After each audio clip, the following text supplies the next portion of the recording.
degli argomenti contenuti nel libro del professor Alberto Bagnai, Il tramonto dell'euro, come e perché la fine della moneta unica salverebbe democrazia e benessere in Europa, edito da Imprimatur Editore, una lettura per moltissimi versi stimolante e corroborata anche da una serie di dati economici che possono essere utili per interpretare la realtà, ma ne parleremo dopo con l'autore. Intanto la prima pagina dell'ANSA in questo momento si apre con Gaza, colpita un'altra scuola dell'ONU, almeno 20 morti a Jabalia. Fatto anche da sottolineare che le scuole dell'ONU sono non di rado riempite di armi e usate come basi logistiche per quanto riguarda la guerriglia di Hamas, la guerra anzi di Hamas a Israele, mentre sulle riforme bagarre al Senato la questione del canguro, cioè tagliare gli emendamenti, via 1400 emendamenti di Sinistra, Ecologia e Libertà, adesso c'è la riunione dei capigruppo in corso e poi la terza notizia ha a che fare con i temporali sull'Italia, esondazioni e frane anche a Senigallia, la piena del fiume Misa ha fatto scattare nella notte il piano di evacuazione, poi sempre dal primo piano dell'ANSA la questione all'Italia, il vertice a Palazzo Chigi, ma prima di aprire la corposa sezione economica della mattinata, per così dire, vorrei leggervi un articolo che apre la prima pagina del blog su internet del professor Alberto Bagnai.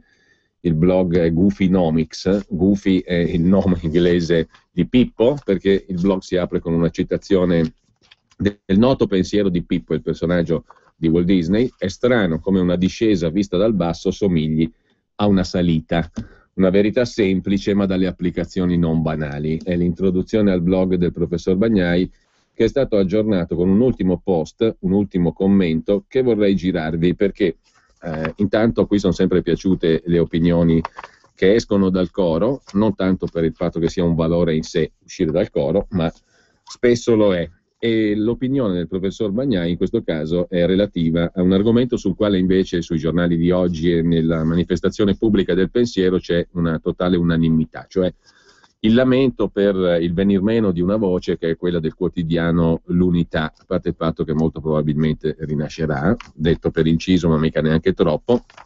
In ogni caso tutti si lamentano che chiudendo un giornale si perde una voce della democrazia, eccetera, eccetera. Non si lamenta affatto invece il professor Alberto Bagnai nel suo commento, che è stato aggiornato appunto a quest'oggi, sostanzialmente a mercoledì 30 luglio. La liberazione è intitolato il post del professor Bagnai, che vorrei leggervi perché fa una serie di considerazioni niente affatto standard, diciamo così, sulla questione della chiusura del quotidiano L'Unità. Cari compagni, è arrivato il conto, vero? Scrive il professor Bagnai. E ora tutti a biascicare con punti parole di circostanza. È una perdita per la democrazia, una testata storica, Gramsci, il fondatore dell'Unità. Una perdita per la democrazia, cosa? Domanda Bagnai. Riavvolgiamo il nastro, torniamo a metà novembre del 2011, 13 novembre, il quotidiano L'Unità titolava così in prima pagina: Monti il giorno dell'incarico, ma soprattutto il titolo principale era a caratteri maiuscoli La liberazione naturalmente da Berlusconi, perché in quel novembre, dopo l'estate, la lettera della Banca Centrale Europea, cadeva il governo Berlusconi e l'Unità titolò niente meno che La liberazione. Il 16 novembre io invece titolai così: I salvataggi che non ci salveranno, ricorda il professor Alberto Bagnai. Avevo ragione io, i salvataggi di Mario Monti non ci hanno salvato, come era evidente che non lo avrebbero fatto, perché Monti non era lì per salvare noi, ma per salvare i creditori esteri. Ma che voi, corifei del partito dell'abbiamo una banca, aedi della sinistra serva, particolarmente sciocca del capitale finanziario, poteste rendervene conto, questo nessuno ve lo chiedeva allora e nessuno ve lo rimprovera adesso. Sarebbe ingeneroso chiedere a delle persone che non ce la fanno di andare oltre i propri limiti. Non è certo per questo che perdo tempo a scrivervi, cari compagni. Il problema è un altro, scrive Alberto Bagnai in questo post che apre, ripeto, il suo blog Goofynomics. Cercatelo su internet, è molto facile da trovare, blog Alberto Bagnai, oppure Goofy, che è scritto all'inglese come il nome di Pippo appunto in americano, Goofy Nomics. cioè l'economia di Pippo sostanzialmente. Ebbene, sarebbe ingeneroso chiedere a persone che non ce la fanno di andare oltre i propri limiti. Il problema è un altro, scrive il professor Bagnai. Il problema non è che i miei lettori aumentano ogni giorno e che il vostro giornale non viene ritenuto degno nemmeno di incartare il pesce. Il problema è un altro. Vi siete accorti di quanta gente esulta su Twitter per la vostra indecorosa caduta? Vi rendete conto di quanta gente vi odia? Sì, vi odia, che è una cosa sbagliata, ma è purtroppo la parola giusta. Non vi ponete una domanda sul perché, su quanta gente su internet esulta per la chiusura dell'unità? Cosa avrete mai fatto voi, mamme col pancione, vegliardi rispettabili, giovani dalla faccia pulita, per meritarvi l'odio di tanti lavoratori? Voi che siete de sinistra, per di più, e che scrivete, anzi, scusatemi, fatemi dare un altro giro al coltello, scrivevate dal giornale De Gramsci. Ad agosto del 2011, quando voi ancora prorompevate in stucchevoli querimonie sulla durata eterna del governo Berlusconi, io, in un articolo che conteneva tutta la storia degli anni successivi, avevo scritto chiaro e tondo che Berlusconi sarebbe stato sostituito perché era giunto il momento della macelleria sociale e occorreva quindi un personaggio che sembrasse di sinistra, quello che io chiamavo il macellaio dal grembiule rosso, perché sul grembiule azzurro, si sa, le macchie di sangue si vedono meglio. Come facevo a capirlo? In base a dati elementari fornitimi da voi. Il primo è che per voi, come per tutta la stampa di regime, il problema era la crisi del debito pubblico causata dalla mala gestione e dalle intemperanze sessuali di Berlusconi. Ora, io non vedevo la crisi di debito pubblico, che stava scendendo fino a prima della crisi. Non vedevo il nesso causale fra scopate e deficit, mentre vedevo che la Banca Centrale Europea ci chiedeva di flessibilizzare il mercato del lavoro. E questo me lo dicevate voi. Che c'entra il mercato del lavoro privato col debito pubblico? La discrasia tra terapia e diagnosi era troppo evidente. Il problema non era il debito pubblico, il problema era il debito estero. Era quindi ovvio che i creditori esteri avrebbero mandato un loro Gauleiter che avrebbe distrutto il nostro paese, lo avrebbe stritolato nel frantoio dell'austerità per estrarne il succo, fottendosene di tutto e di tutti. Per recuperare competitività bisognava distruggere domanda, creare disoccupazione, perché solo quello abbassa i salari al di sotto di quelli dei nostri concorrenti, fratelli nell'euro. Dopo lo hanno confessato. Prima solo pochi esperti di paesi del terzo mondo, come me, potevano vederlo, forse perché in America Latina questo film è stato già girato tante volte e quando veniva girato lì vi indignava. Oh, come vi indignava! Cattivo Pinochet, brutti i generali argentini, certo, tutto vero, d'accordo con voi. Ma l'Italia? Ecco, a voi dell'Italia, del paese, non fregava e non frega nulla, diciamocelo. Qui non ci sente nessuno, potete confessarlo, e anche se non lo confessate, vedete, sarebbe inutile, perché tanto l'hanno capito tutti.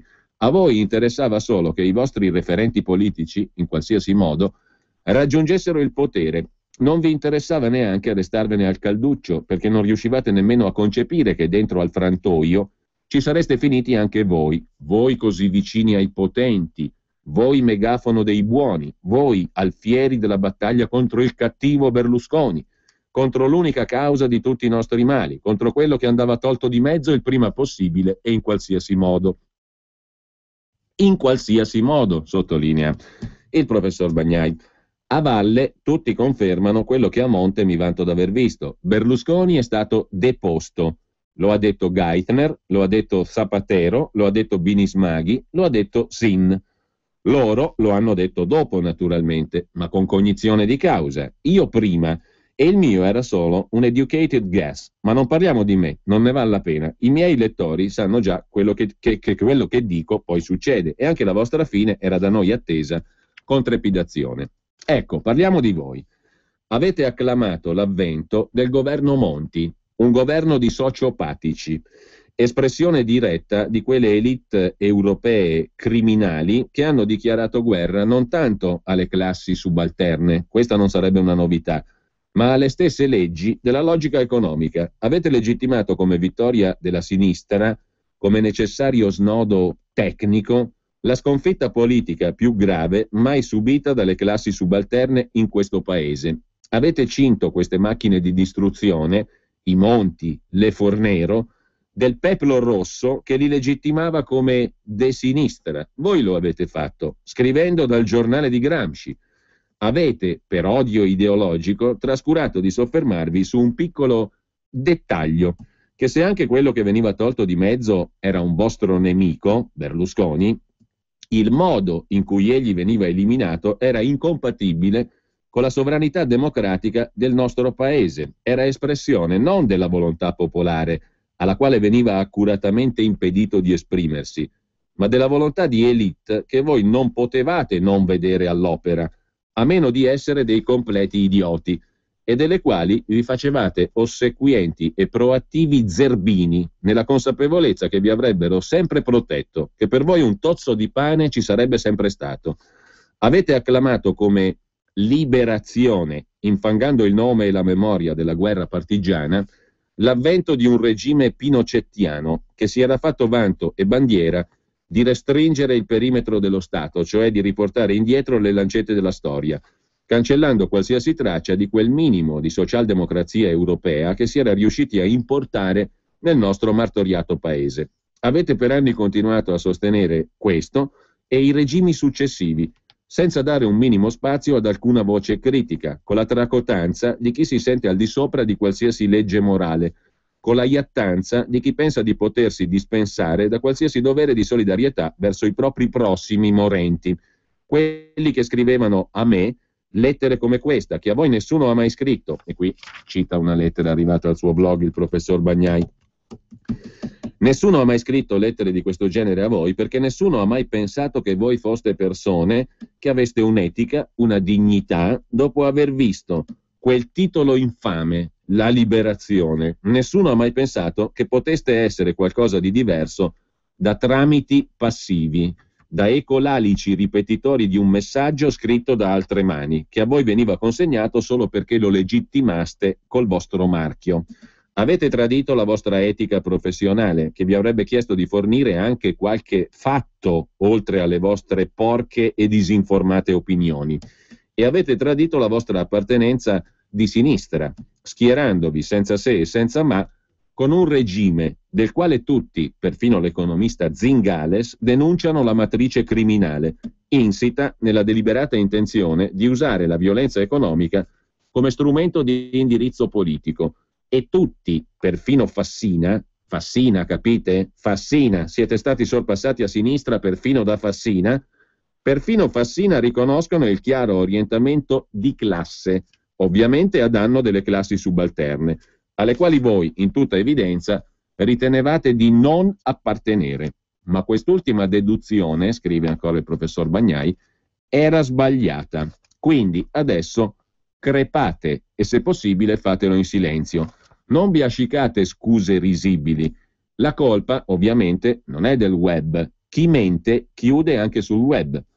Ve lo spiego con parole mie, quelle che tutti capiscono, tranne chi non vuole capirle. Per il regime ormai siete inutili. Il regime pensa di aver vinto, 40% in Italia, e vedrai quanto dura, 60% o giù di lì al Parlamento europeo. E allora, sapete, siccome siete diventati inutili, siete sempre stati costosi e non siete particolarmente belli da vedere nonostante tutta l'arte di Klaus Davi, ecco che, come economia vuole, come vuole l'economia che piace a voi, quella delle riforme che tanto avete decantato, arriva la mannaia. Ve lo dico con molta semplicità e quasi nessuna acredine. Tutti i mentitori chiuderanno. Morirete tutti, si intende, professionalmente. Qualcuno cercherà di farlo con dignità. Voi avete rinunciato anche alla dignità. Se proprio ci tenete ad esprimervi, conclude il professor Alberto Bagnai in questo post sul suo blog Gufinomis, che apre la prima pagina del blog di questa mattina, dedicato alla chiusura del quotidiano L'Unità, se proprio ci tenete ad esprimervi, prima inginocchiatevi sulla tomba di ogni suicidato, chiedete scusa a ogni moglie, figlio, fratello, sorella, madre, padre, che dal regime che avete appoggiato, dal regime che avete legittimato nel nome di Gramsci, ha visto sottrarsi il sostegno e l'affetto di una vita. Invece di esibire le vostre riverite pance, implorate perdono da quei lavoratori che avete tradito.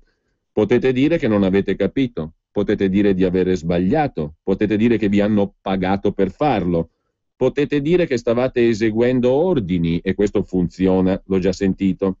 Ma non venite a dirci che la scomparsa di persone che si sono esibite in capolavori come quello che apre questo post è una perdita per la democrazia. Quello che apre il post è il titolo dell'Unità il giorno della caduta di Berlusconi e dell'arrivo di Monti, la liberazione.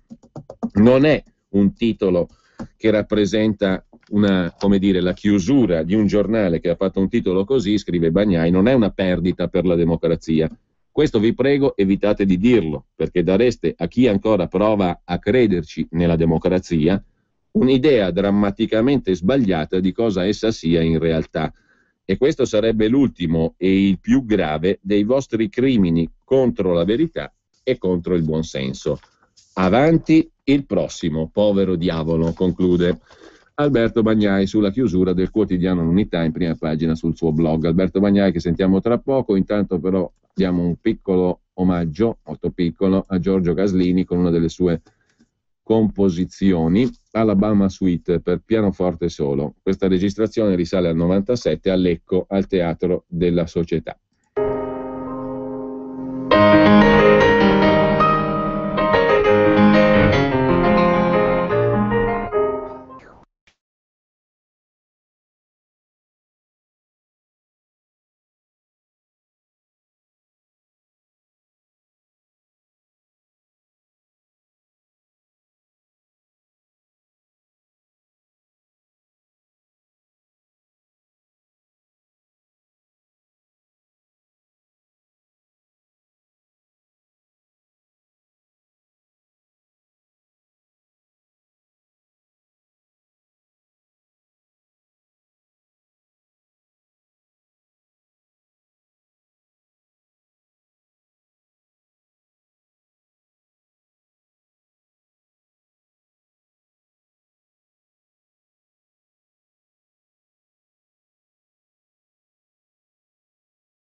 E questo indovinerete subito di chi si tratta, Georg Friedrich Händel, lo indovinerete subito perché abbiamo con noi l'esecutore del brano, La fantasia in do maggiore, scovata dal professor Alberto Bagnai e messa sul suo blog. Buongiorno professor Bagnai. Ma niente meno. Buongiorno, avevo visto che detto per inciso. Avevi votato anche te per questa fantasia. Detto per inciso, io ho votato per questa, io personalmente, tra le due, sì. Perché ce n'è un altro, un capriccio in fa maggiore. No, ma quello secondo me l'ha scritto era troppo giovane quando l'ha scritto, si sente un po'. Non era ancora stato a Roma Ladrona a imparare il contrappunto. Comunque, abbiamo introdotto così appunto il nostro ospite, ne abbiamo parlato prima in due occasioni. Primo, perché abbiamo citato il libro dal quale partiremo oggi per la nostra conversazione. Secondo, perché mi sono permesso, professor Bagnai, di leggere in una giornata nella quale i commenti sulla chiusura, che poi prelude probabilmente a una riapertura del quotidiano L'Unità, sono sostanzialmente, no. sì, sono sostanzialmente unanimi i commenti, una voce in meno nella democrazia. Sono i commenti standard, diciamo, che a volte sono anche naturalmente fondati sul buonsenso.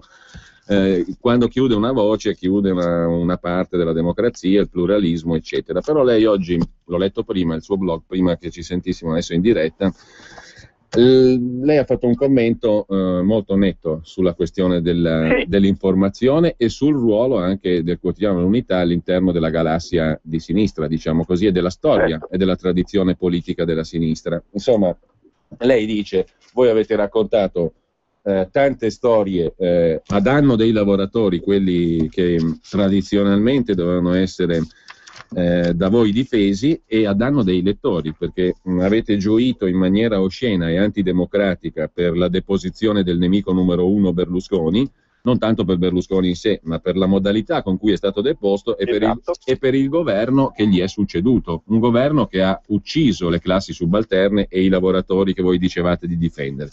Non avete ospitato voci critiche, siete stati come tutta la stampa di regime, e anzi eravate forse convinti che stare vicino ai buoni, agli alfieri della battaglia contro il cattivo, avrebbe preservato anche voi. Quindi prima la chiarezza, prima l'onestà e la dignità, e dopodiché gli alti lai per il venir meno di una voce nell'ambito della democrazia e del pluralismo, no, professor Bagnai? Sì, diciamo, io ho un eco, ma diciamo, da organista sono abituato anche a lavorare con l'eco. Se me lo chiedete sono più contento, ma adesso veniamo un attimo sul punto. Oggi è un grande giorno per la democrazia e per il mercato. Perché chiude l'Unità? Perché dico questo? Perché una voce di meno è un danno per la democrazia quando ogni voce dice una cosa diversa. Quando tutte le voci dicono la stessa cosa, questa cosa è una cosa sbagliata, che va contro gli interessi della maggioranza, che va a beneficio di elite sociopatiche, schiave di un disegno ideologico fallimentare che ha gettato un intero continente sul lastrico. La chiusura di una voce menzognera in più è assolutamente un beneficio per la democrazia ed è anche una dimostrazione che il mercato funziona, perché dopo aver gioito in modo pubblico, vergognoso, schifoso per l'avvento di Monti, intitolando niente meno che il 13 novembre 2011 la liberazione, come se fosse l'avvento di un, diciamo, utile servitore di Goldman Sachs, fosse un beneficio paragonabile alla liberazione dell'Italia dal nazismo, quando invece era semplicemente l'asservimento dell'Italia agli interessi dei creditori esteri, cioè della Germania. Bene, dopo questo devo dire che i lettori hanno giudicato e liberamente hanno espresso attraverso la loro sovranità di consumatori un giudizio che era di non comprare più questo giornale. Alla fine il giornale è fallito. Allora la cosa che bisogna che gli utili idioti capiscano è che un idiota è utile solo a tempo. A un certo punto il regime non ne ha più bisogno, lo accartoccia e lo butta nel cestino. Questo è quello che sta succedendo. Non c'entra niente la democrazia, una voce in meno. Siamo in un regime di partito unico, il partito unico dell'euro, il PUDE, e di questo partito l'Unità è stato il principale interprete. Voci critiche sono state accolte da praticamente tutti i quotidiani, tranne l'Unità e il Manifesto, punto. E la loro sentenza è in questo, infatti sono tutti in pessime acque. Ecco, fatta questa premessa, ma è una premessa che mi sentivo di dover fare, primo perché ho letto il suo commento poco fa, ma secondo anche perché su tutti i giornali invece ci sono le opinioni standard. Qui poi lei tocca... Fra cani non si mordono. Ma infatti...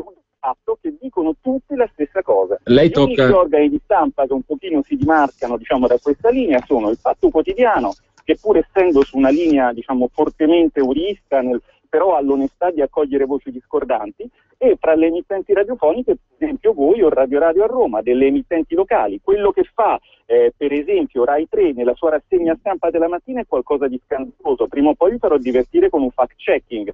Ormai, diciamo, prima pagina lo chiamiamo pude pagina, cioè la rassegna stampa del partito unico dell'euro, e le persone se ne stanno rendendo conto, perché purtroppo quello che succede agli utili idioti è che sono sempre un po' in ritardo sulla storia.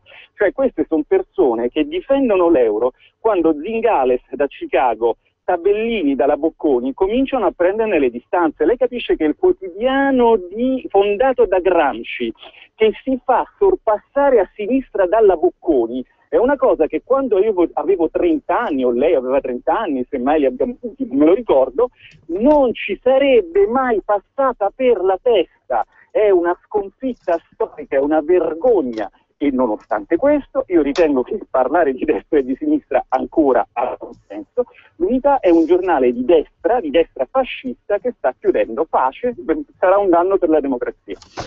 Ecco, fatta questa premessa, dicevo, che però tocca un tasto anche importantissimo, che è quello dell'informazione. L'informazione dovrebbe servire ai cittadini per farsi un'opinione, possibilmente sulla base di fatti e dati, che sono, diciamo, contenuti ampiamente nel suo libro. Io volevo partire da lì nella conversazione con lei, professor Bagnai, però il tasto dell'informazione è certamente fondamentale. Qui è inutile fare considerazioni ovvie o retoriche, ma è una cosa elementare. Purtroppo però è una cosa elementare, mi pare, professor Bagnai, che però non viene messa in opera, perché per conoscere, diceva anzi Einaudi, conoscere per deliberare, no? Ma è fondamentale conoscere. Se c'è una opinione sola, tu non puoi conoscere, perché la verità unica è tipica dei regimi. Lei ha parlato di partito unico dell'euro, ma insomma è la realtà di tutti i giorni, anche quella dell'informazione che ce lo racconta, che esiste questo partito unico dell'euro, articolato in interessi economici, politici, ma anche giornalistici e di informazione. Oggi, per esempio, parto da lì, ma poi torniamo subito al suo libro, professore. C'è un articolo sulla Stampa di Torino, firmato da Tonia Mastrobuoni, da Berlino, intitolato così: tedeschi e danesi hanno guadagnato di più col mercato unico europeo. Il mercato unico europeo è stato un successo soprattutto per il nord Europa. È uno studio della fondazione Bertelsmann in Germania. Danimarca e Germania sono i paesi che hanno più approfittato dell'abbattimento delle frontiere commerciali ed economiche, e l'adozione dell'euro con la scomparsa delle svalutazioni di monete come la lira, il peso o la dracma sono stati dettagli importanti. D'altronde, scrive la Stampa, il primato della Danimarca in questa classifica di chi ci ha guadagnato di più dal 93 a oggi mette a tacere chi sostiene che l'unico segreto del successo della Germania dopo l'unificazione sia stata l'adozione della moneta unica. Cioè, una moneta unica è un dettaglio, no? Guardi, a me fa un pochino pena la Mastrobuoni, perché io l'ho incontrata su Twitter, è una persona diciamo che non ha una preparazione scientifica in termini economici, forse non ha neanche una laurea in economia.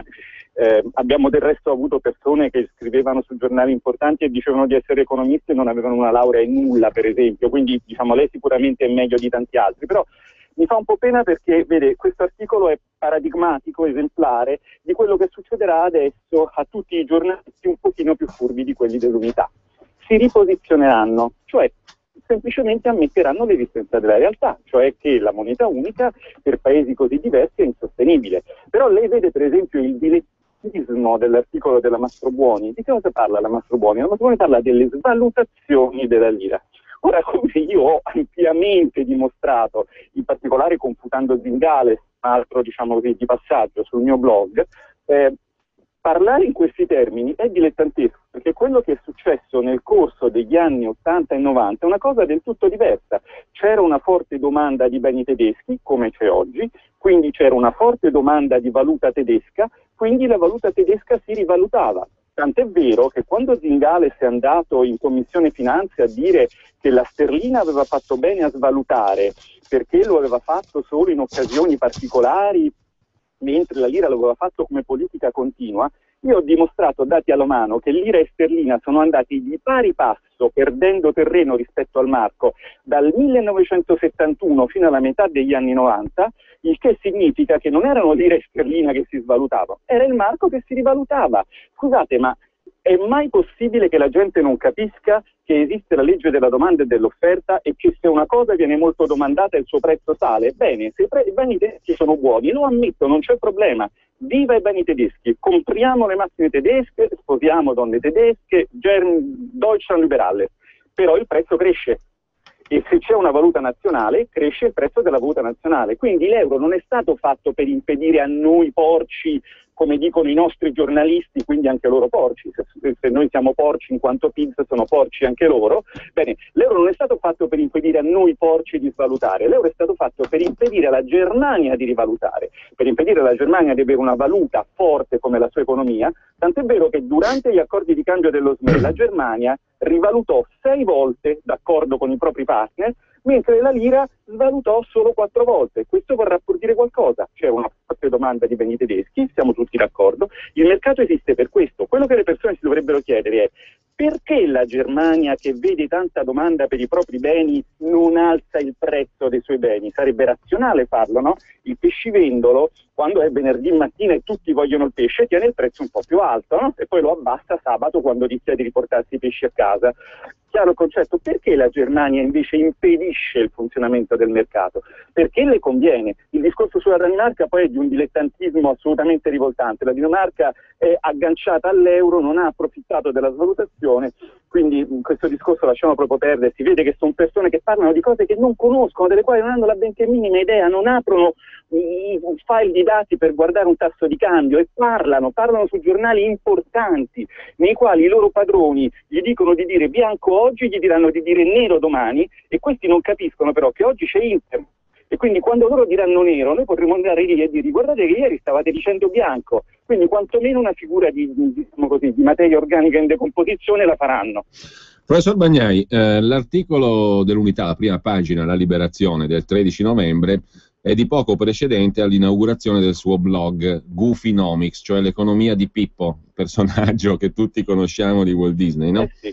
Il 16 novembre del 2011 nasceva il suo blog Goofynomics, in conseguenza del quale poi è nato anche il libro Il tramonto dell'euro, che è edito da Imprimatur Editore, potete facilmente recuperare anche via internet. In ogni caso, io vorrei partire dal suo libro, professore, perché e soprattutto dalla seconda parte del suo libro, perché la prima parte credo che sia un utile manuale di informazione per ciascun cittadino. Lo dico dopo averlo letto, sottolineato, stropicciato, pieno di segni di matita, di evidenziatore, eccetera, perché sono ritornato ai tempi dell'università, quando queste cose non le ho studiate, perché non le abbiamo studiate. Io parlo da scienze politiche, quindi già serie B, diciamo, per definizione, però quel poco di economia che ho fatto non era di questo tenore, e quindi è stata una lettura per me molto utile, sia per colmare lacune precedenti, sia per capire qualcosa di più come cittadino di questo paese, e non solo di questo paese. In ogni caso, cito rapidamente alcuni degli argomenti che io ho trovato di grande interesse, se è d'accordo, professore, per poi invece soffermarci un pochino più dettagliatamente sulla seconda parte del libro, quella che contiene così, per così dire, una serie di proposte, anche la parte propositiva, o meglio, sul che fare partendo dalla situazione attuale. Intanto, allora, c'è nel libro, con documentazione, dati e ampio materiale anche grafici e tabelle, una premessa dalla quale credo dovremmo partire. Poi mi correggerà lei, professore, se io sono impreciso, però mi pare di capire che il fondamento di qualsiasi ragionamento che voglia basarsi sui dati e sulla realtà sia quello di sfatare un mito, quello che la crisi cosiddetta dal 2008 specie in avanti sia stata generata dal debito pubblico. Il problema vero, lei dice, è il debito estero, e qui affronto uno degli argomenti fondamentali del libro, cioè gli squilibri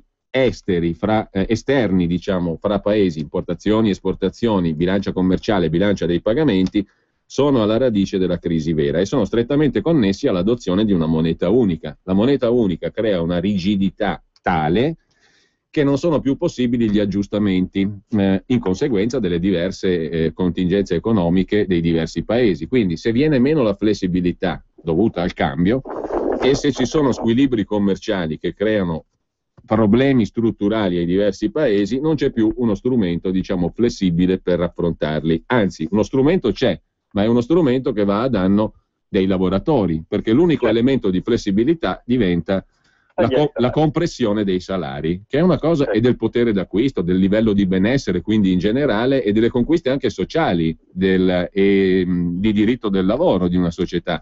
Quindi, diciamo, l'unico elemento diventa quello lì, colpire le classi lavoratrici. Per quello che lei, credo, puntualizzi molto bene questo aspetto anche nel suo post sul quotidiano L'Unità di oggi. Dunque, il debito pubblico, un falso problema. Il debito estero è il vero punto e gli squilibri commerciali. Il luogo comunismo imperante però ci ha impedito di affrontare la questione partendo da questo punto. È giusto il succo, diciamo, che io ho estratto da alcune delle prime parti del libro? Il succo è assolutamente questo. Cazzo, quando scrivevo queste cose io, che non sono particolarmente originali, le avevano già scritte illustri economisti di rango mondiale, come, non so, come Paul de Grauwe, che insomma adesso sta alla London School of Economics. Ma la cosa più divertente è che un anno dopo l'ha detto anche il vicepresidente della BCE. Il vicepresidente della BCE è andato ad Atene e tomo tomo cacchio cacchio, come direbbe Totò, ha raccontato che siamo in crisi perché le banche del nord hanno prestato, quindi di Germania, Olanda, eccetera, eccetera, hanno prestato soldi in modo incauto ai paesi del sud, sapendo benissimo che i paesi del sud non sarebbero stati in grado molto verosimilmente di restituirli, perché i paesi del sud con questi bei soldini comprassero i beni del nord. È una cosa che succede, voglio dire, nel mondo ovunque. Per esempio, tutti sappiamo che di fatto la Cina, acquistando titoli di Stato e anche altre attività finanziarie statunitensi, di fatto finanzia gli Stati Uniti perché questi comprino beni cinesi, no? Quindi lì è stato, diciamo, un gioco di questo tipo: ti finanzio perché tu acquisti i miei beni. Piccolo problema, in Europa il paese finanziatore era il paese, come dire, più forte, il quale, finanziando i paesi del sud, non ha finanziato i loro investimenti e il loro sviluppo, perché non gliene fregava niente al nord di avere un sud sviluppato e competitivo con lo stesso nord. Quello che ha finanziato il nord al sud è l'acquisto di beni del nord, di Volkswagen, di autobus tedeschi, di qualsiasi cosa venisse da quei paesi, dai paesi del nord. Cioè, di fatto, il nord, come la signora o dottoressa Mastrobuoni oggi finalmente degna di prendere atto, ha guadagnato 2 volte da questo gioco, perché ha guadagnato prestando i soldi finché glieli hanno restituiti con gli interessi, ora non hanno più da restituire e quindi c'è un problema, e poi ha guadagnato profitti industriali perché con i soldi che il nord prestava venivano acquistati i beni del nord. Tutto questo perché? Cioè l'euro perché è cruciale in questo meccanismo? L'euro è cruciale in questo meccanismo perché abolisce il rischio di cambio. Se la Grecia avesse avuto la dracma, le banche tedesche sarebbero state ben attente a prestare dei soldi alla Grecia, perché avrebbero temuto che la Grecia svalutasse, e svalutando loro avrebbero rivisto meno marchi indietro, avendo prestato, no? Perché chiaramente la dracma avrebbe perso valore e quindi, come dire, loro avrebbero visto svalutato il valore dei propri crediti. Una volta fissato il cambio e resa la Grecia, come si dice, credibile, che bella parola, sei credibile, quanti soldi ti presto? Ma se non ce la fai a restituirli, non ce la fai. Cioè, il punto è che il troppo è troppo. Guardi che l'economia non è così difficile come le persone che vogliono, come dire, mistificare la realtà sistematicamente tendono a farci credere. Quando uno di noi, uno dei nostri ascoltatori, va in banca a chiedere un mutuo, gli fanno una TAC, gli chiedono il suo albero genealogico, vogliono l'analisi del sangue, vogliono la busta paga, vogliono tutto, cioè la banca si informa.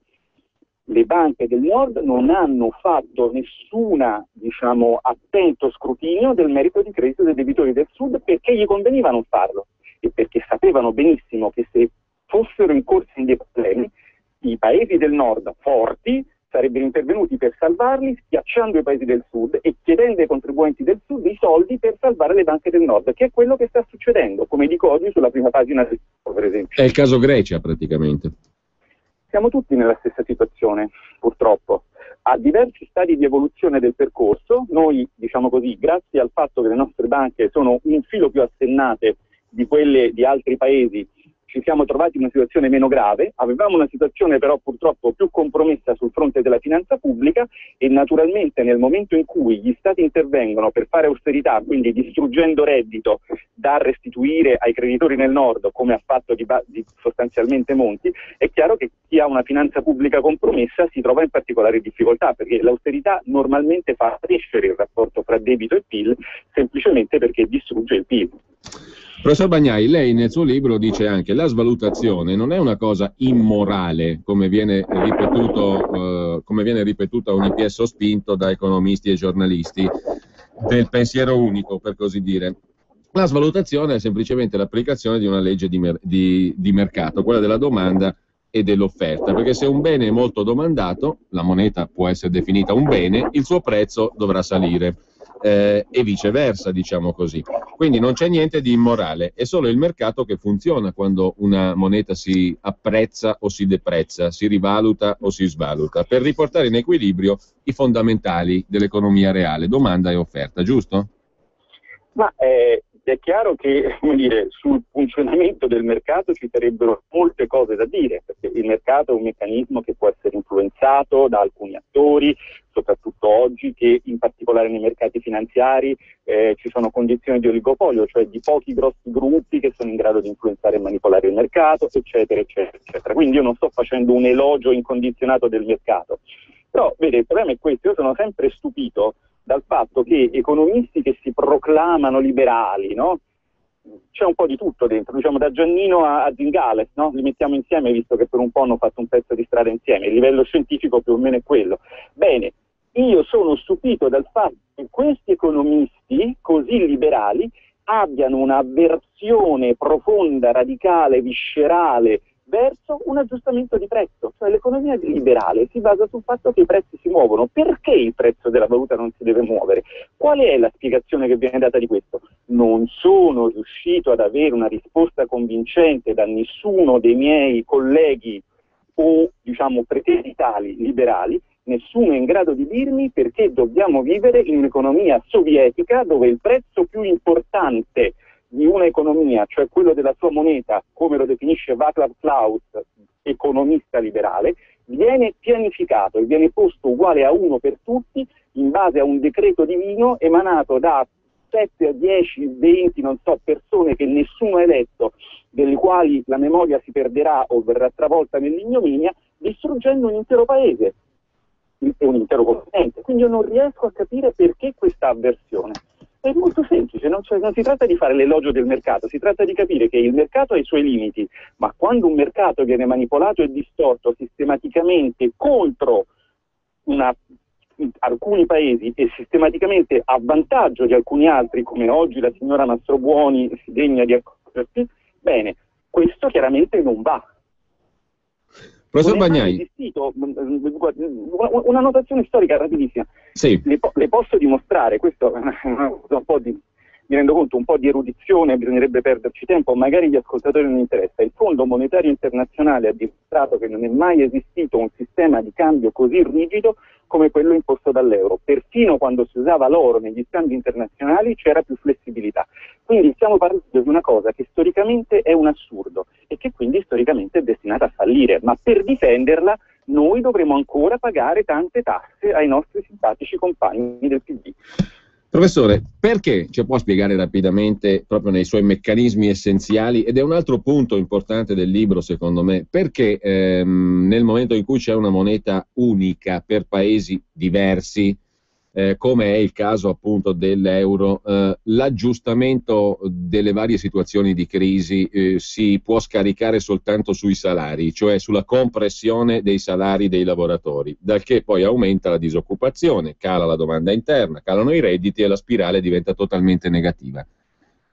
Ma normalmente succede questo, come dicevo, il problema appunto non è il debito pubblico ma è il debito estero. Come si forma il debito estero? Si forma quando tu acquisti tanti beni all'estero e ne vendi pochi. Quindi all'inizio riesci a pagare le tue importazioni con il ricavato delle tue esportazioni. A un certo punto non ce la fai più, no? E a quel punto è l'estero che ti finanzia e fai dei debiti. Benissimo. Se ci fosse un mercato dei cambi, non dico nemmeno completamente flessibili, ma in qualche modo aggiustabili, come era anche nel sistema per esempio di Bretton Woods, nel sistema di cambi fissi che ci ha portato dal 45 al 71, tutto sommato facendo ricrescere le nostre economie, bene, a questo punto si riaggiusterebbe fatalmente al rialzo il cambio del paese in surplus, no? Cioè quello che vede, come dire, i suoi beni acquistati verrebbe, diciamo così, penalizzato dal cambio, si ristabilirebbe un equilibrio. Peraltro la rivalutazione del paese in surplus ovviamente vuol dire che la valuta del paese importatore vale di meno, ogni rivalutazione è anche una svalutazione, quindi c'è una simmetria. Se questo non si può fare, il paese che sta importando tanto, per diventare competitivo, cioè per esportare un po' di più e quindi procurarsi i mezzi per acquistare i beni altrui, deve fare una cosa molto semplice: tagliare i salari dei propri lavoratori, tagliare l'unico costo, diciamo così, sul quale ha un potere, perché i costi fondamentalmente sono due: lavoro e materie prime. Un paese come l'Italia non può decidere il prezzo del petrolio, un paese come l'Italia può solo decidere di pagare di meno i propri lavoratori. Questo, tra l'altro, è un meccanismo di aggiustamento che crea due problemi. Il primo è asimmetrico, nel senso che se svaluti la moneta, tu svaluti e lui rivaluta, e quindi, come dire, il costo si divide fra i due paesi. Se tagli i salari, tu li tagli e il problema quindi rimane tuo, cioè sei tu che stai distruggendo i diritti dei lavoratori, che stai distruggendo, fra l'altro, anche un'altra cosa, la domanda interna, perché poi il lavoratore pagato di meno ha meno soldi, banalmente, questo è ovvio. Ma che significa? Significa che ha meno potere di spesa, quindi significa che all'interno del paese il lavoratore può spendere di meno, e allora le aziende che cosa sono costrette a fare? Sono costrette a vendere ancora di più all'estero, ma per fare cosa devono fare? Devono pagare ancora di meno i loro lavoratori, perché devono competere a quel punto non solo con la Germania, ma anche con la Cina, con l'India, col Brasile, con il Laos, con l'Etiopia, chiaro? Quindi questo meccanismo di cambio fisso serve semplicemente a terzomondizzarci, non c'è altra. E peraltro, voglio dire, non è che una mia teoria particolare, io non voglio annoiare gli ascoltatori, che forse già si stanno annoiando con tante citazioni colte, ma ci stanno decine di articoli scritti su riviste internazionali che dicono questo, dicono che i paesi con il cambio fisso crescono di meno, che sono meno democratici, c'è una quantità di risultati scientifici che, diciamo, su 150 anni di storia e 180 paesi al mondo hanno raccolto un'evidenza ormai schiacciante. Solo in Italia si nega questa evidenza, altrove si comincia a pensare a come uscirne. Ecco, professor Bagnai, spero che il ritorno audio sia migliore di quello della partenza della nostra conversazione. È un problema annoso, io non ho mai capito perché non sia stato risolto. Comunque, spero che adesso lei ci senta meglio, però procedendo... No, bene, non si preoccupi. Ecco, benissimo. Sentivo anche me, ma ripeto... Procedendo in maniera un po' rapsodica, a beneficio anche di chi comprerà o leggerà il suo libro, io segnalo altri due passaggi, lo dico da lettore, quindi è un'opzione, una scelta mia, di estremo interesse, che mi hanno molto interessato. Allora, intanto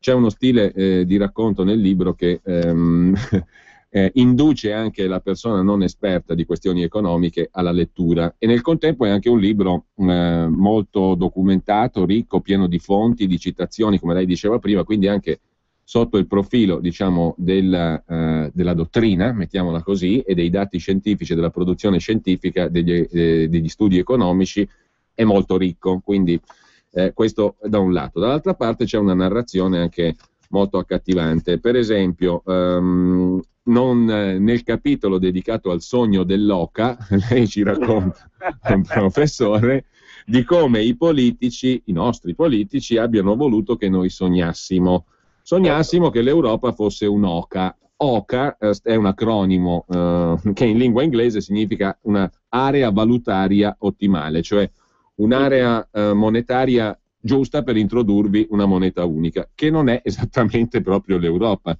No. E anzi, l'Europa... E questo si sapeva prima, ovviamente, è stato documentato da tanti autori, nel libro li cito. L'Europa non poteva essere un'oca, lei scrive, anzi il sogno sarebbe diventato un incubo, ma questa era una decisione politica, giusto appunto, perché sulla base della produzione scientifica e della riflessione economica si poteva capire subito che l'Europa non poteva essere un'oca, giusto? E dall'altra parte lei ci racconta anche come funziona il ciclo di Frenkel. Vorrei con ciò incuriosire chi ci sta seguendo, perché il ciclo di Frenkel è il racconto di quello che ci è successo e ci sta succedendo in questo periodo. Adesso io lascio questo stimolo di curiosità e non le faccio nessuna domanda né sull'oca né sul ciclo di Frankel, lo scopriranno i lettori leggendo, e passo alla seconda parte del libro, laddove la costruzione dell'euro viene praticamente definita una congiura, parte anzi da una congiura, e a raccontarlo è uno dei protagonisti della congiura, cioè l'ex ministro del tesoro Beniamino Andreatta. Ecco, la congiura sta nella congiura tra il ministro Andreatta e il governatore della Banca d'Italia. 1981 andò nota quella decisione politica con il nome di divorzio fra Banca d'Italia e Tesoro. Perché il divorzio fra Banca d'Italia e Tesoro è così importante? Il libro lo spiega benissimo, ma io lo chiedo a lei adesso, professor Bagnai. Il divorzio è uno snodo molto importante sotto il profilo, diciamo, ideologico, anche se non è l'unica causa dei danni che ci sono capitati. Cosa si intende per divorzio fra Tesoro e Banca d'Italia? Prima del divorzio la Banca d'Italia aveva in qualche modo l'obbligo di acquistare i titoli di Stato che risultassero invenduti alle aste dei BOP, dei BTP, dei CCT, eccetera, eccetera. No? Questo che cosa significa? Significa fondamentalmente che il deficit pubblico, laddove non venisse coperto con titoli, poteva essere monetizzato, cioè che lo Stato si poteva finanziare o emettendo titoli e quindi rivolgendosi al mercato, o emettendo moneta e quindi esercitando la propria sovranità monetaria.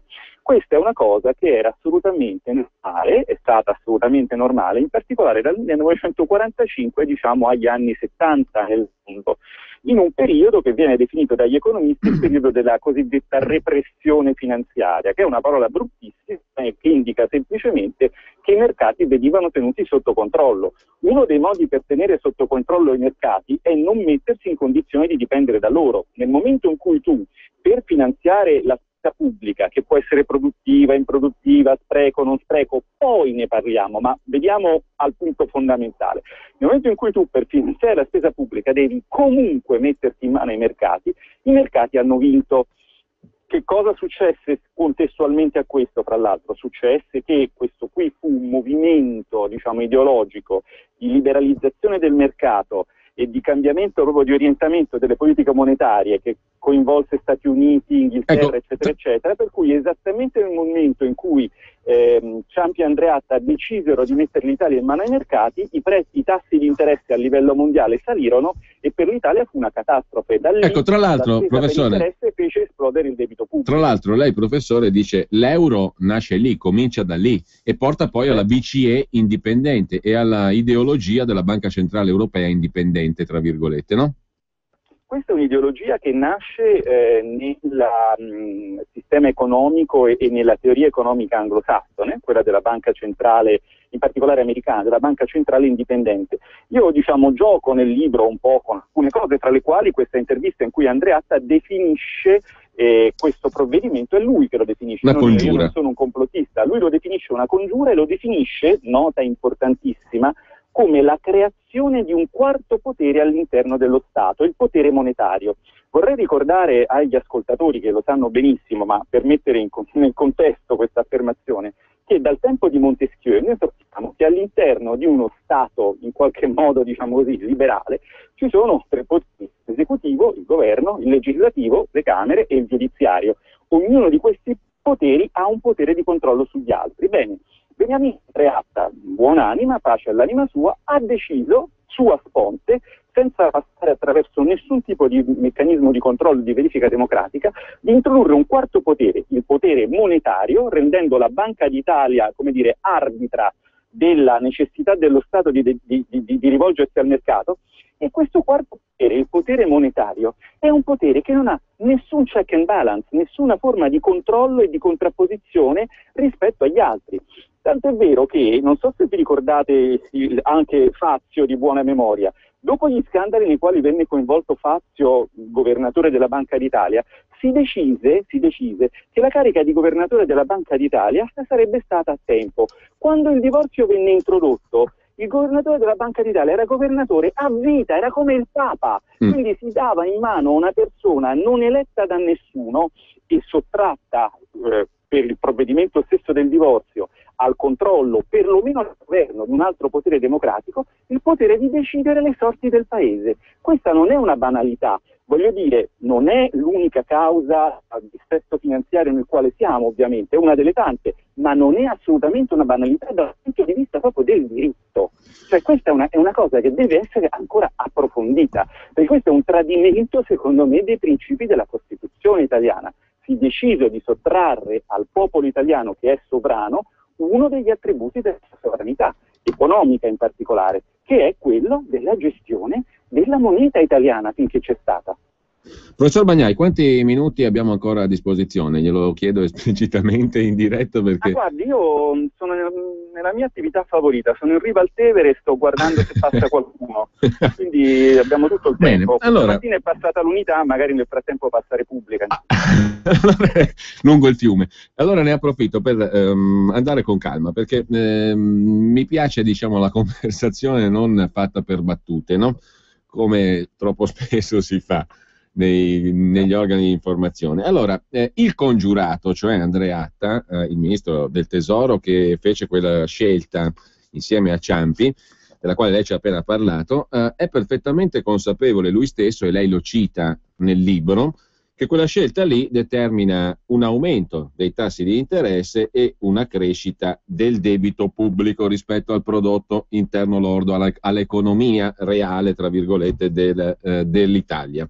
Da quel momento in poi, scrive Andreatta, la vita dei ministri del Tesoro si fa più difficile perché bisogna continuare a stringere le spese.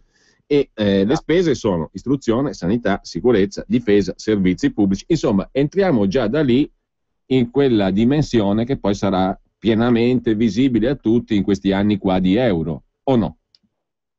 Sì, siamo entrati lì in quella dimensione. Va detto che in un mondo di mercati dei capitali che si andavano liberalizzando, molto verosimilmente la scelta di Andreatta in qualche modo era anche una scelta obbligata. Cosa voglio dire? È chiaro che l'Italia, con movimenti di capitali perfettamente liberi verso i quali stava andando grazie all'Europa, non avrebbe potuto permettersi di offrire, diciamo così, dei titoli del debito pubblico a un tasso di interesse non competitivo e quindi non abbastanza alto rispetto a quelli che stavano praticando paesi come gli Stati Uniti e il Regno Unito.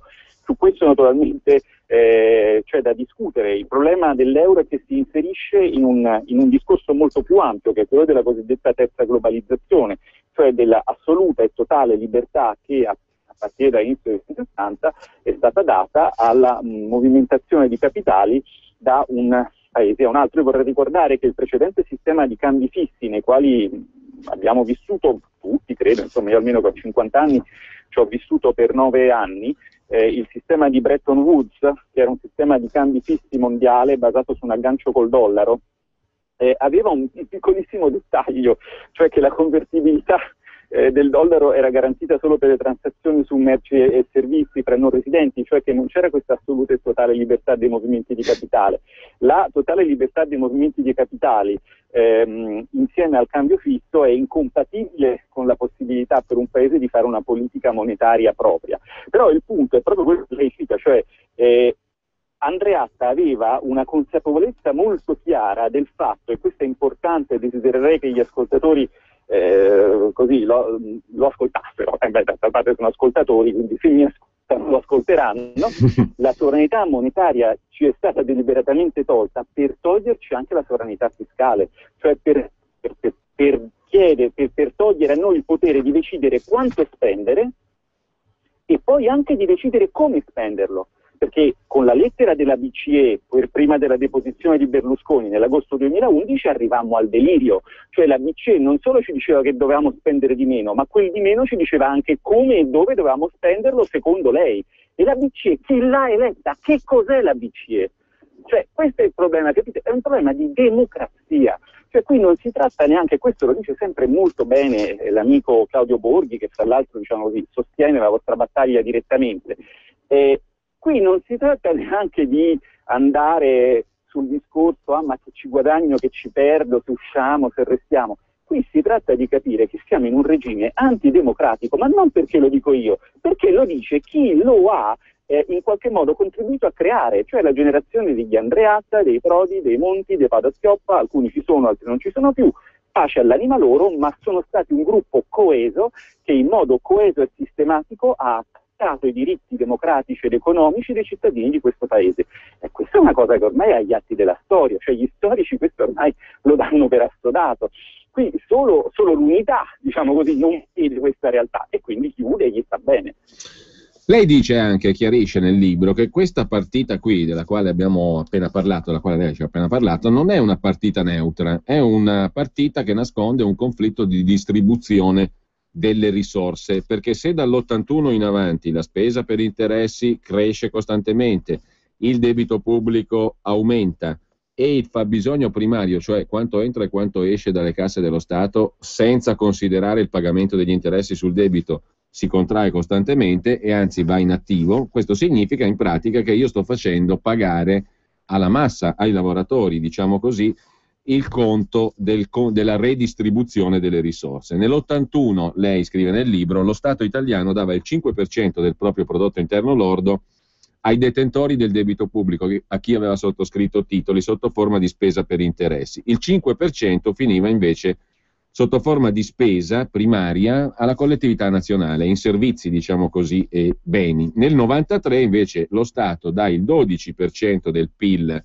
a chi ha sottoscritto i titoli del debito e non distribuisce più nulla, anzi prende il 3% in termini netti dalla collettività nazionale. Questo è, diciamo, ciò che lei chiamava prima la sottrazione di sovranità fiscale, o meglio, si va in una direzione sola, quella di prendere sempre più e di dare sempre meno a chi lavora, o no?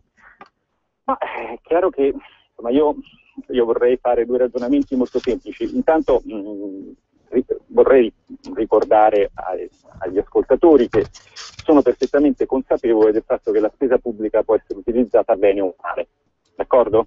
Però la politica esiste per questo. Se la spesa pubblica è utilizzata male, gli elettori vanno a votare e in qualche modo contribuiscono al cambiamento del governo che l'ha utilizzata male e elegge un governo che l'ha utilizzata bene. Se questo non succede vuol dire che in realtà sono tutti d'accordo, quindi punto e a capo. Adesso il problema è capire, diciamo così, come si crea un meccanismo all'interno del quale appunto la logica istituzionale è tale per cui c'è una ridistribuzione di risorse dai poveri verso i ricchi, perché nel momento in cui uno Stato giustamente preleva più tasse, d'accordo, di quanta spesa fa in servizi, magari anche con sprechi, eccetera, eccetera, e la differenza la dà per pagare interessi sul debito e quindi cioè per pagare banche, redditi finanziari, è chiaro che c'è qualcosa che non va. Poi lei, se parla con l'elettore mediano del PD, quello gli scende la lacrimuccia, dice ma il bot della vecchietta, poverino, tu sei cattivo perché in realtà i bot sono i risparmi dei lavoratori. Sì, certo, i bot sono anche in parte risparmi dei lavoratori, ma in questo momento chi detiene il debito pubblico? E dal tempo la maggior parte del debito pubblico è detenuta dalle grosse banche, le quali prima guadagnavano poco su questo debito, adesso guadagnano tanto. E quel tanto chi glielo dà? Noi con le tasse. Per di più queste banche si comportano male perché, sapendo di essere protette dal regime, si permettono di essere imprudenti e poi falliscono, e lì altre tasse per salvarle. Questo è un pochino il sistema nel quale siamo. Va anche detto che questa redistribuzione si inserisce in un quadro più ampio, del quale parlerò meglio nel prossimo libro, perché dall'inizio degli anni '80, guarda caso, simultaneamente con la liberalizzazione dei movimenti di capitali, si vede che in tutto il mondo si schiaccia anche la dinamica del salario reale. Che cos'è il salario reale? Adesso è una parola un po' difficile, un po' tecnica, è il potere d'acquisto dei lavoratori. Il potere d'acquisto dei lavoratori, di fatto, nelle statistiche si vede che ha smesso di crescere in Italia e altrove a partire dall'inizio degli anni '80. C'è una relazione con il movimento dei capitali? Certo che c'è, è ovvio, perché se tu rendi il capitale mobile gli dai un grande vantaggio sul lavoro. E qual è questo vantaggio? È molto semplice. Il capitalista o l'imprenditore chiama il lavoratore, il grosso imprenditore, perché il piccolo non lo fa, attenzione, il grosso imprenditore chiama il lavoratore e gli dice: senti, da oggi ti pago di meno. Allora il lavoratore dice: e io faccio sciopero. E il grosso imprenditore, attenzione, il grosso, non il piccolo, dice: e io delocalizzo, perché lo posso fare, perché c'è la libertà di movimento dei capitali. Quindi la libertà di movimento di capitali nasce, e viene favorita peraltro dall'euro abolendo il rischio di cambio, esattamente per permettere al capitale di vincere la sua guerra sul lavoro. Ora, capitale e lavoro, diciamo così, in un sistema capitalista ci devono essere tutti e due, ma lo Stato dovrebbe dettare delle regole all'interno delle quali la loro dialettica, la loro lotta, diciamo così, avviene, in modo da non attribuire un ingiustificato vantaggio all'uno sull'altro, perché tanto voglio dire, nel momento in cui il capitale va avanti a botte di delocalizzazioni, a botte di compressione dei salari, alla fine poi perde anche lui, semplicemente per il fatto che distrugge la domanda interna di un paese. Se tu porti una fabbrica all'estero, tu all'estero spendi di meno, quindi guadagni di più, ma quando poi reimporti il prodotto nel tuo paese, perché all'estero non puoi vendere, no? Tu vai all'estero a delocalizzare perché là sono i poveracci, che significa che li paghi poco, però non hanno soldi per comprare il tuo prodotto, quindi il tuo prodotto lo devi reimportare in Italia. Ma nel frattempo tu in Italia, gran furbone, hai chiuso una fabbrica e quindi la gente non ha più i soldi per comprare quello che tu sei andato a produrre all'estero. E questo il capitalista non lo capisce nel breve periodo, nel lungo sì. Infatti adesso, se vedete, anche Confindustria, in 4 ore, gli ignometti del centro studi Confindustria cominciano a dire ma forse non è stata una buona idea, no? Perché giustamente dentro Confindustria gli imprenditori, la colonna, la spina dorsale dell'economia italiana, che sono i piccoli e medi imprenditori, sono avvelenati. Cioè la maggior parte di loro, se pigliasse Squinzi, lo lapiderebbe, perché capiscono che sta dicendo delle cose gravemente inesatte sulle dinamiche della crisi e che sta appoggiando un regime che sta portando al macello la piccola e media impresa italiana, che, lo ripeto, è la spina dorsale dell'Italia, soprattutto al nord. Professor Bagnai, questa compressione dei salari però è stata fatta anche nel paese che tutti additano e hanno additato fino ad oggi come il paese vincitore nella scena europea, cioè la Germania.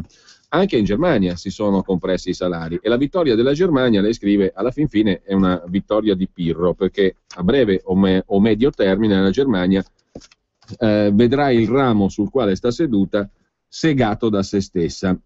In Germania sono stati introdotti i mini job con esenzione dai contributi sociali per contratti che prevedono una remunerazione per il lavoratore fino a 400 euro. Oltretutto sono contratti che possono essere ripetuti per singola persona. Insomma, è un po' quello che ha fatto il decreto Poletti mutatis mutandis, con tutte le differenze del caso, per carità, però la strada è un po' quella lì, no? Il primo atto del governo Renzi, quello più immediato, perché fu un decreto, proprio la prima cosa fatta al di là delle promesse fu il decreto Poletti, che fra l'altro andava anche a favore del suo mondo cooperativo. Poletti era il numero 1 delle cooperative, questo va detto, mi sembra. Però insomma anche in Germania, questo mi risulta interessante, è un capitolo del suo libro dedicato a questo, anche in Germania si è compresso il mondo del lavoro. Questo che effetti ha a breve termine o a medio termine sulla stessa situazione economica tedesca? Allora, questo è un punto molto delicato, perché su questo ci sono spesso equivoci tra l'altro generati ad arte da giornalisti appunto alla Mastrobuoni, che forse perché non padroneggiano la materia o perché hanno ricevuto ordine di non padroneggiarla non colgono bene l'essenza del problema. L'essenza del problema è la seguente: la Germania è il paese tecnologicamente più avanzato dell'Europa sotto tutta una serie di parametri, il paese più evoluto, anche più grande. Quindi è chiaro che i lavoratori sono più produttivi e quindi è chiaro che normalmente i lavoratori in termini assoluti dovrebbero guadagnare di più. Quindi lo stipendio di un tedesco medio, siccome la Germania è tecnologicamente più avanzata, ci aspettiamo che sia più alto dello stipendio di un italiano medio. E va bene così, perché riflette il differente livello tecnologico, istituzionale, anche, non dimentichiamoci, mettiamoci tutto, istituzionale, di burocrazia, di governance in generale dell'economia, si è avanzato, va bene. Quello che la gente non vuole capire però è che la Germania, non vuole capirlo, ma non vuole capirlo motivi ideologici, perché è nei dati, è che la Germania, che peraltro lo ammettono gli stessi economisti tedeschi e sono gli stessi preoccupati, come è riuscita a vincere in Europa? Abbassando i salari reali del 6,5% in 4 anni, grazie alle riforme Hartz che lei citava, cioè questi mini job che di fatto era una legalizzazione del lavoro nero, che è quello verso cui si sta andando in Europa, ma anche negli Stati Uniti, ma anche un po' dappertutto, perché il lavoro ha perso rispetto al capitale, perché il capitale è libero di fare quello che gli pare. Allora, poi ti dicono, vabbè, ma quello in Germania guadagna di più. Citano sempre l'operaio della Volkswagen, senza sapere che peraltro la Volkswagen, come anche la Audi, come anche peraltro esternalizza sempre più tutta una serie di servizi a questi lavoratori pagati come dei poveracci, che sono praticamente degli schiavi, ma non niente di questo. Il problema fondamentale però è appunto capire che se tu all'interno di un sistema di cambi fissi stabilisci una competizione al ribasso sui salari, d'accordo? Il paese che è più progredito e quindi un pochino più ricco la può fare perché paga un po' di meno il lavoratore, ma comunque non lo mette alla fame. Il paese come la Grecia, o come il Portogallo, o come la stessa Italia, a quel punto fatalmente deve adattarsi, deve tagliare anche lui i salari, ma un conto è che ti riducono i salari del 6,5% in Germania, un conto è che ti li riducono in Portogallo. Se lo fanno in Portogallo muori di fame, se lo fanno in Germania no. Capito perché il tasso, perché questa è stata una politica sleale, distruttiva del concetto stesso di Unione Europea, perché ha costretto di fatto a uscire del mercato del lavoro una quantità enorme di persone al sud. E profondamente, come dire, profondamente opportunistica, che però, come tutte le politiche opportunistiche, si rivelerà e si sta rivelando miope, perché di fatto la Germania, è inutile che la gente continui a dire ah ma sono bravi, esportano in Cina, è una fesseria. La Germania con la Cina è in deficit come in deficit l'Italia. Il grosso mercato della Germania è il resto dell'Europa. Nel momento in cui la Germania distrugge il mercato europeo succede quello che è successo il mese scorso, ordinativi in calo di meno 1,7% per l'industria tedesca, dove si aspettavano un calo solo del meno 1%.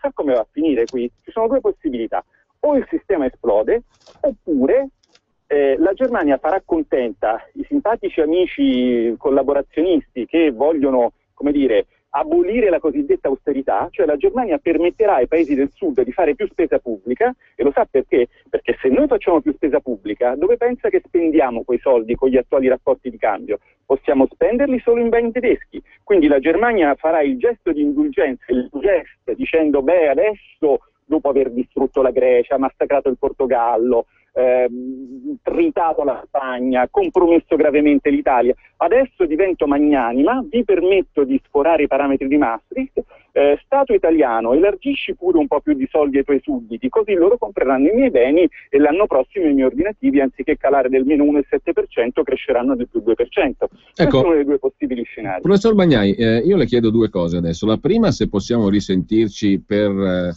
affrontare la seconda parte del libro, quella di cui avrei voluto parlare ma sapevo che non ci saremmo arrivati, cioè la parte del dopo. Quando crollerà la moneta unica, cosa succede, cosa si può far succedere per andare in maniera ordinata. Se possiamo parlarne un'altra volta, io le chiedo di nuovo la possibilità di risentirci. Primo. Secondo, però, voglio fare una domanda, perché nel libro c'è la documentazione che adesso in qualche maniera un po' carsica, sottoterra, sottopelle, eccetera, esce anche magari a sprazzi sui giornali, ma sono cifre impressionanti quelle dell'avanzo della bilancia commerciale tedesca, cioè che poi meno male coincidono col disavanzo degli altri paesi europei. No, questi sono numeri, sono cose sulle quali non si può avere un'opinione, sono numeri, piaccia o non piaccia. Però l'avanzo commerciale, cioè la differenza fra quanto la Germania riesce ad esportare e quello che importa, e il suo mercato è principalmente l'Unione Europea, per molto più della metà, direi, forse più del 60%. Benissimo, allora io mi domando, avanzi del tipo 200 miliardi all'anno, 230 miliardi, cioè la Germania mette in cassa 200 miliardi ogni anno fra le esportazioni e le importazioni. E nel contempo, diciamo, la domanda interna in Germania resta bassa, stabile, no? Certo. Allora, io dico, la finalità qual è? Perché, cioè... La finalità è quella di accrescere i profitti dell'industria tedesca. Perché non cresce la domanda interna in Germania e perché gli economisti sono preoccupati del fatto che la Germania ha il più basso livello di investimenti rispetto al PIL dell'Eurozona, consumi asfittici. Ricordiamoci che la Germania dal 99 all'inizio della crisi, al 2007, è stato il secondo paese a crescita più lenta nell'Eurozona. La crescita era dell'1,6% in Italia e dell'1,7% in Germania, quindi non è stata minimamente una locomotiva. Il problema è estremamente semplice: se tu gli operai li paghi poco, quelli non hanno soldi per spendere e quindi i consumi non ci sono. Cioè l'asfissia della domanda interna tedesca è la controprova di quello che dicevo prima, cioè che la Germania ha fatto una politica di svalutazione del lavoro sleale, dannosa per l'integrazione europea, e questo lo dice l'Ufficio internazionale del lavoro delle Nazioni Unite, non lo dice Alberto Bagnai, e l'ha fatta tra l'altro per un ben preciso motivo, perché c'era la moneta unica. Mi spiego, perché agli industriali tedeschi non è mai venuta prima, negli anni 80-90, l'idea di alzare i profitti pagando di meno i lavoratori? io se fossi un industriale sarebbe la prima idea che avrei. Ti pago di meno, il ricavo è quello, ci sono meno stipendi, meno salari, ci sono più profitti. Ma perché non poteva farlo? È molto semplice, perché se lo avesse fatto, di comprimere il costo del lavoro, i suoi prodotti sarebbero diventati evidentemente più convenienti. Dice, allora il problema qual è? È molto semplice, che ci sarebbe stata una maggiore domanda di prodotti tedeschi da parte dell'estero e il marco avrebbe rivalutato. Cioè il problema della fissità del cambio è che permette al paese più forte di fare politiche di dumping sociale, cioè fondamentalmente di sottopagare il proprio lavoro, senza pagarne il costo. Il costo qual è? Tu sottopaghi il tuo lavoro, perfetto, metti il tuo bene a un prezzo relativamente basso rispetto alla sua qualità, perfetto, il resto del mondo lo compra, tutto bene, a quel punto però la tua valuta si rivaluta e questo giochetto devi interromperlo, perché essendosi rivalutata la tua valuta, dall'est del mondo quello che guadagnavano perché tu pagavi poco i lavoratori, lo perdono perché loro pagano di più la tua valuta. Chiaro cosa serve quindi la flessibilità del cambio? È uno strumento di tutela contro il comportamento sleale di partner commerciali che vogliono esercitare la loro volontà di dominio su un'area economica integrata.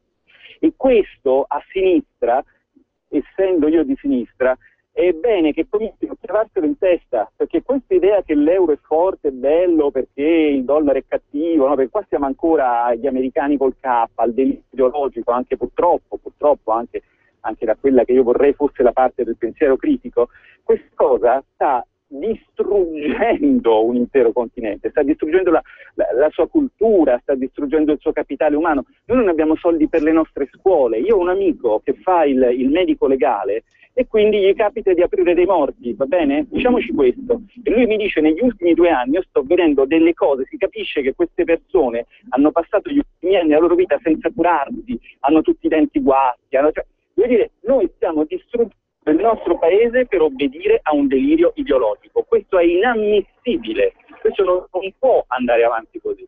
E purtroppo in Italia ci sono solo 2 partiti che hanno deciso, uno con più convinzione ed è stato premiato dagli elettori, uno un po' in ritardo, ma pur sempre mi sembra con sufficiente convinzione. Quello che ha agito con convinzione è la Lega, che hanno osato dire una parola contraria. Tutti gli altri sono schierati dalla stessa parte, ma tutti, cioè ormai purtroppo si può arrivare alla sinistra estrema, quella che si richiama al comunismo, che parla di lotta di classe. Questi vogliono fare la lotta di classe con l'euro, che è una cosa che è stata fatta apposta per pagare di meno i lavoratori. Cioè io non lo so, non riesco proprio così, quando negli anni 70 la gente si troncava di mazzate per strada perché insomma c'era un conflitto sociale, mai avremmo pensato di assistere all'assurdo di comunisti che difendono il grande capitale finanziario internazionale. Questo mai mi sarebbe passato per la testa di vederlo e purtroppo lo stiamo vedendo tutti noi. E ricordiamoci che la lotta di classe esiste ancora, ma è la lotta del grande contro il piccolo e l'Italia, per come è fatta, è un paese di piccoli che valorizzano le loro autonomie, valorizzano i loro territori, valorizzano la loro creatività, valorizzano il loro modo di fare impresa e non per il modo di fare impresa della Volkswagen. Loro sono tedeschi e noi siamo italiani, abbiamo convissuto e abbiamo avuto, come dire, spazi, no? Opportunità nel mondo globale per tutti, c'era e ci sarebbe ancora spazio per tutti, ognuno perseguendo il suo modello. E invece adesso, attraverso l'adozione di un modello monetario sbagliato, ci vogliono costringere ad adeguarci a loro, che per noi non va bene. E questo purtroppo è una cosa che in Italia hanno avallato sostanzialmente tutti, e solo pochi, a parte dichiarazioni estemporanee di qualcuno, solo pochi hanno avuto il coraggio di dire abbiamo sbagliato, bisogna cambiare area. Bene. E tra questi c'è Salvini di base, poi ecco, insomma, tanto per non fare nomi. Bene, allora professor Bagnai, io la ringrazio intanto e le do appuntamento allora a una prossima occasione, ci risentiamo perché c'è tutta la seconda parte del libro che sarebbe credo molto utile. Quella che tutti hanno fatto finta di non leggere. Sì, ma è anche tra le più interessanti evidentemente perché è credo una questione che dovremo affrontare prima o poi, quella di uscire da un sistema che produce dei guasti irreparabili, perché prima o poi l'empiria vuole che si vada in quella direzione lì, no? La pratica, la prassi, la logica, il buonsenso, la realtà. In un secolo sono saltate 100 unioni monetarie, per i più vari motivi, grandi, piccole, sane, malsane, con guerre, senza guerre, quindi non è una cosa e non succede, succederà anche a noi. Ne parleremo. Io intanto ringrazio il professor Alberto Bagnai e grazie a voi per lo spazio. Grazie professore, ci risentiamo presto, credo, e naturalmente io lo consiglio veramente il libro, perché è un utile strumento di riflessione, il libro del professor Alberto Bagnai, Il tramonto dell'euro, come e perché la fine della moneta unica salverebbe democrazia e benessere in Europa, editore Imprimatur. Il blog, ricordo anche il blog del professor Bagnai, digitando su Google blog Bagnai lo trovate, comunque Goofinomics. Grazie ad Alberto Bagnai, buon lavoro professore. Grazie, buon lavoro a voi. Vuoi trovare nylon, Delrin, PVC, plexiglass, gomma, Vulcolan, neoprene, silicone? Prova alla Sargon. Se non lo trovi alla Sargon, dove lo trovi?